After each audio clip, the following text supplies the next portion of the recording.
आप सभी को दीपावली की ढेरों शुभकामनाएं। आज की इस वीडियो में मैं आपको दीपावली पूजा की बहुत ही सरल विधि बताऊंगी। तो देखिए, इसके लिए एक चौकी लगाई जाती है। चौकी के ऊपर लाल पीला वस्त्र बिछा लीजिए और चौकी इस प्रकार से बिछाई जाती है कि पूजा करने वाले का मुख उत्तर दिशा की ओर होना चाहिए। तो देखिए, यहाँ पर कलश की स्थापना करना बहुत ही ज़्यादा ज़रूरी होता है, क्योंकि दीपावली की जो पूजा होती है ना, वो बहुत ही बड़ी पूजा मानी जाती है, बहुत ही विशेष पूजा होती है। और माता महालक्ष्मी की कामना रखने वाले को कलश की स्थापना अवश्य रूप से करनी चाहिए। तो अष्टदल कमल आप बना लीजिए।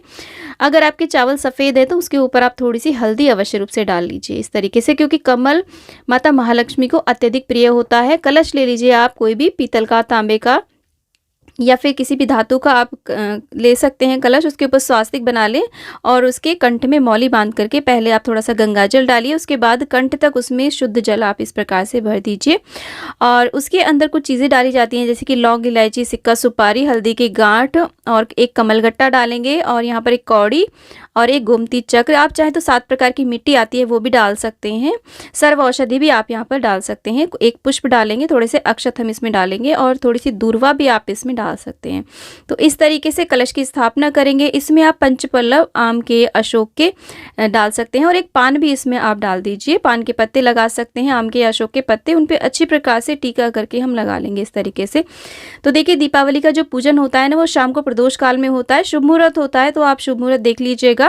अच्छी प्रकार से नहा करके स्नान कर लीजिएगा शाम को, और शुद्ध वस्त्र पहन करके काले या नीले को छोड़ करके आप इस पूजन को करिएगा। और उसके बाद में देखिए, एक पूर्ण पात्र यानी कि एक प्लेट में चावल भर के रख दीजिएगा, या कोई अनाज भी आप रख सकते हैं, और एक नारियल, उसके ऊपर आप चुनरी लपेट करके, कलावा लपेट करके इस तरीके से टीका करके हम नारियल का जो मुख है पूजा करने वाले की ओर रखते हैं। तो कलश की स्थापना इस प्रकार से हो जाएगी। उसके बाद में मेरी जो ये मूर्तियां हैं वो धातु की हैं, तो मैं इन्हें अच्छी प्रकार से गंगा जल से स्नान करा दूंगी। आप चाहे तो पंचामृत से भी स्नान करा सकते हैं। यदि आपकी मूर्तियां मिट्टी की हैं या फिर आपकी तस्वीर है तो आप गंगा जल का छींटा दे करके भी शुद्धिकरण कर सकते हैं, स्नान करा सकते हैं उन्हें भावात्मक। तो इस प्रकार से कलश की स्थापना आप अवश्य रूप से करिएगा।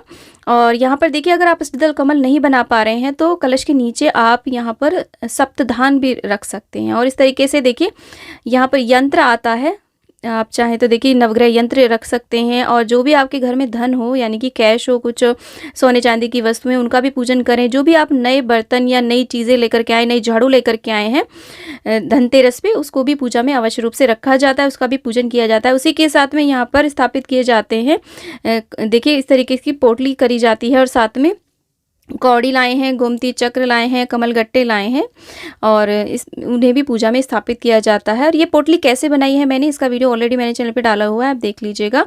और यहाँ पर देखिए, एक बड़ा सा हम दीपक रखते हैं, और कोई भी आप देखिए तुलसी का छोटा सा गमला लाए हो, खेल खिलौनों लाए हो, उनको भी पूजा में रखिएगा। देसी घी का हम दीपक प्रज्वलित करते हैं माता महालक्ष्मी का नाम लेते हुए।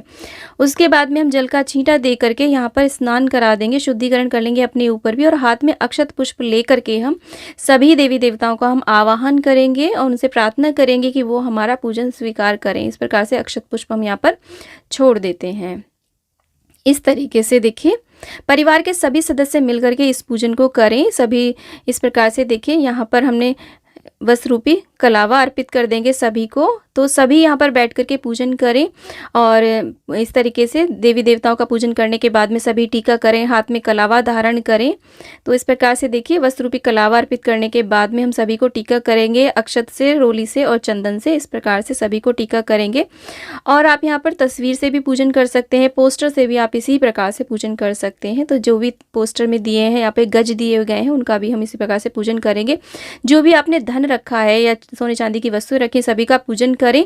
और जो भी हमने कुबेर पोटली, धन वर्षा पोटली जो हमने बनाई है, उसका भी हम अक्षत पुष्प, रोली, हल्दी, चंदन से पूजन करेंगे। धूप दीप उसे भी दिखाएंगे अच्छी प्रकार से। और यहाँ पर देखिए, कौड़ी, गोमती चक्र और कमलगट्टे का भी हम पूजन करेंगे, क्योंकि ये धन सूचक वस्तुएं होती हैं।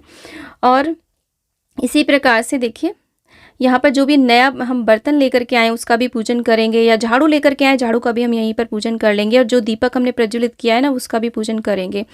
और उसके बाद में यहाँ पर जनेऊ अर्पित कर देंगे गणेश जी को, नवग्रह को। आप चाहे तो यहाँ पर षोडश मातृकाएं भी बना सकते हैं। नवग्रह चाहे तो आप चावल से भी बना सकते हैं, सुपारी और चावल से। जो भी फूल आपके पास हो आप वो यहाँ पर अर्पित कर दीजिएगा। गणेश जी को लाल पुष्प, सरस्वती मैया को आप सफ़ेद पुष्प, इस प्रकार से अर्पित करें। और देखिए, माता महालक्ष्मी को अर्पित किया जाता है कमल का का पुष्प, तो हो सके तो कमल का पुष्प आप अवश्य रूप से अर्पित करें। नहीं मिल पाता है तो आप गुलाब के पुष्प भी अर्पित कर सकते हैं। उसके बाद में माता को चुनरी हम भेंट करेंगे। सुहाग की सामग्री अवश्य रूप से यहाँ पर लक्ष्मी मैया को आप ज़रूर अर्पित करिएगा।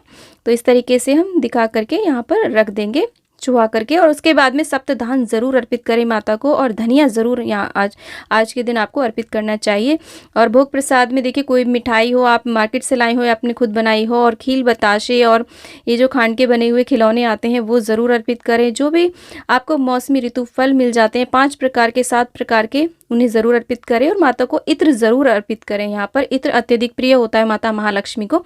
अंत में हम एक पान अर्पित करेंगे। ये मैंने 5 पान एक साथ लिए, उनके ऊपर आप लौंग, इलायची इस तरीके से, और सुपारी और बताशा और जो भी प्रसाद होता है ना वो रख करके माता को ज़रूर अर्पित करिएगा। और उसके बाद में जलाए जाते हैं बहुत सारे दिए यहीं पर।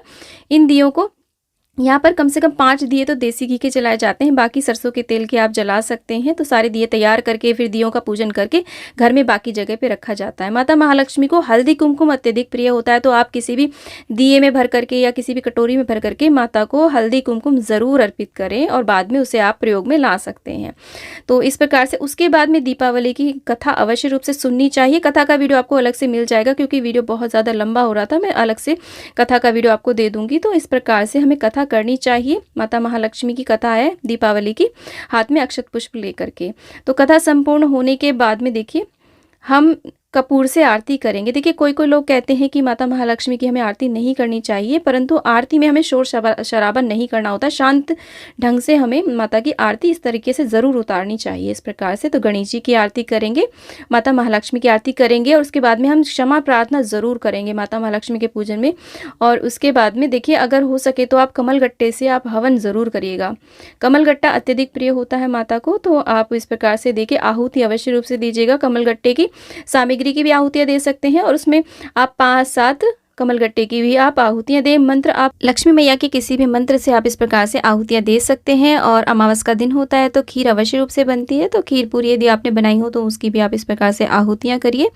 और इस प्रकार से जब आप ये चौकी लगाएंगे ना, तो वहाँ पर आप पानी के अंदर थोड़ा सा सेंधा नमक डाल करके उस जगह को अच्छे से साफ स्वच्छ कर लेना चाहिए, क्योंकि लक्ष्मी मैया को स्वच्छता अत्यधिक प्रिय होती है। तो साफ सफाई बहुत ज़्यादा मायने रखती है। और उसके साथ में वहाँ पर आप जैसे भी आपको आती है वैसे आप रंगोली अवश्य रूप से बनाइएगा, तब आप चौकी लगाइएगा। रंगोली नहीं भी आती है तो कोई बात नहीं, एक स्वास्तिक ही आप बना लीजिएगा। ज़रूर बनानी है रंगोली, दीपावली पर ज़रूर बनानी चाहिए हमें रंगोली। अपने मुख्य द्वार पर भी बनानी चाहिए, और जहाँ पर हम पूजा करें वहाँ पर भी अवश्य रूप से बनानी चाहिए। अगर आप चाहें तो यहाँ पर विष्णु भगवान का भी पूजन कर सकते हैं। यहाँ पर हमें गणेश चालीसा का पाठ करना चाहिए, लक्ष्मी चालीसा, सरस्वती चालीसा, विष्णु चालीसा, विष्णु सहस्त्र नाम का पाठ कर सकते हैं, कनकधारा स्रोत का पाठ कर सकते हैं।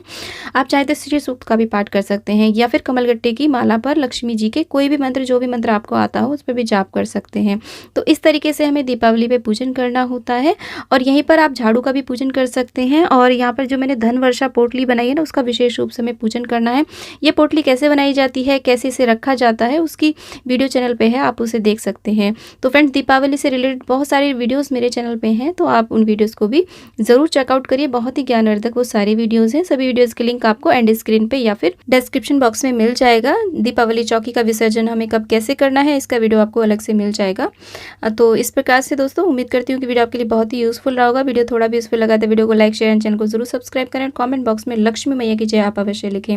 आने वाली दीपावली आप सभी के लिए बहुत ही शुभ हो, मंगलकारी हो। माता महालक्ष्मी की कृपा हमारे इस यूट्यूब परिवार पर सदा सर्वदा बनी रहे। इसी आशा के साथ विदा लेती हूँ। जय हो लक्ष्मी मैया।